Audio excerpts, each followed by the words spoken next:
আমি আপনাদের মাধ্যমে টুটুদাকে অনুরোধ করেছি, টুটুদার যে প্রেস কনফারেন্সটা উনি বাড়ি থেকে করেছিলেন সেটা মোহনবাগানের গরিমাকে সঙ্গে মানানসই নয়।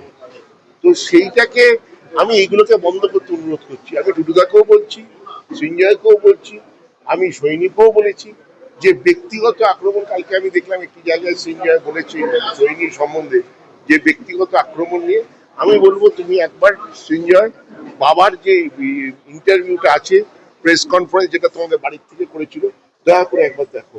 কারণ কি এগুলো মোহনবাগানের এতে শোভা পায় না। এবার বন্ধ হোক, নির্বাচনের জায়গায় হবে, মোহনবাগান মেম্বাররা ভোট দেবে, তারা ঠিক ভোট দেবে নিজেদের কাজের ক্ষমতা, কর্মক্ষমতা, কি করতে পারো কি করতে পারি না। ও আমাকে এই করেছে, ও আমাকে ব্যক্তিগত আক্রমণের জায়গাটা মোহনবাগান ক্লাব নয়। এগুলো আমি মনে করি এগুলো ইমিডিয়েটলি বন্ধ করা উচিত। আপনি দেখবেন না আমার কোনো বক্তব্যে আমি কাউকে আমি বলেছি যোগ্যতা নিরিখে খালি ভোট হোক। আমি এও বলিনি যে আমি যোগ্যতম ব্যক্তি, আমি একবারও বলছি না যে আমি যোগ্যতম। সদস্যরা ঠিক করবে কে যোগ্য কে অযোগ্য, বা কে দুজনেই যোগ্য। আমি কখনোই বলবো না যে অযোগ্য, এটা হতে পারে কে কম কে বেশি, সেটা সদস্যরা ঠিক করবে। সেখানে আমি কাউকে আমি অসম্মান করতে চাই না। টুটুদাকে তো নয়, টুটুদা আমার পিতৃতুল্য, আমাদের মোহনবাগান ক্লাবের অভিভাবক। টুটুদা কেন বলছে আমার এক ছেলে, দুই ছেলে, তিন ছেলে? টুটুদা লক্ষ লক্ষ ছেলে, যত মোহনবাগানের সদস্য সমর্থক আমাকে স্বীকার করুক আর না স্বীকার করুক, মোহনবাগান যেহেতু করি সেহেতু আমরা সবাই টুটুদার কাছে ছেলের মতো। টুটুদা আমাকে বলতে পারে যে ও আমার ছেলে নয়, আমি ভুল করেছি, কিন্তু আমরা সবাই ওনার ছেলের মতো। এটা যত দাঁড়িয়েছে সবাই টুটুদার ছেলের মতো, উনি আমাদের অভিভাবক।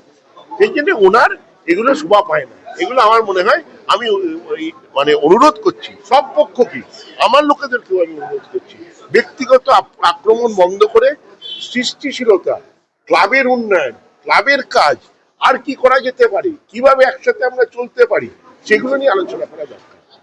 একটা কটাক্ষ করা হয়েছে গতকাল যে আপনি যে ভাসিয়া মালি ভবন তৈরি করেছেন মালিদের জন্য, সেক্ষেত্রে বলা হয়েছে যে ভাসিয়া মালি ভবনে মালিরা থাকতে পারছে না এই ভবনে, তো তারা যে ভবন তৈরি করে দেওয়া হলো কিন্তু তারা থাকতেই। আমার মনে হয় যে আপনারা এটা মালিদের থেকে প্রশ্ন করলে বেটার, তারা উত্তর দিয়ে দেবে।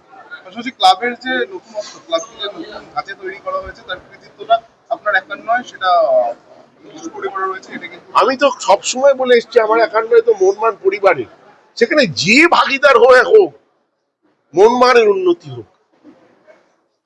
আমার তো একটু আছে, 1% তো আছে, বাকি সবার নিট। যেরকম বলা হয়েছে যে এই যে সঞ্জীব গোয়েঙ্কার সঙ্গে চুক্তির পেছনে নাকি আমার কোনো এই নেই, আমি এটা মনে করি না। আমি মনে করি মোহনবাগান পুরো পরিবারে, কোনো একজন দুজন দিয়ে কখনো মোহনবাগান চলতে পারে না। সেই জন্য আমাদের এই আমিত্বটা ছেড়ে ফেলে ক্লাবকে সবাইকে এক নিয়ে হওয়াটা খুব সময়ের দরকার।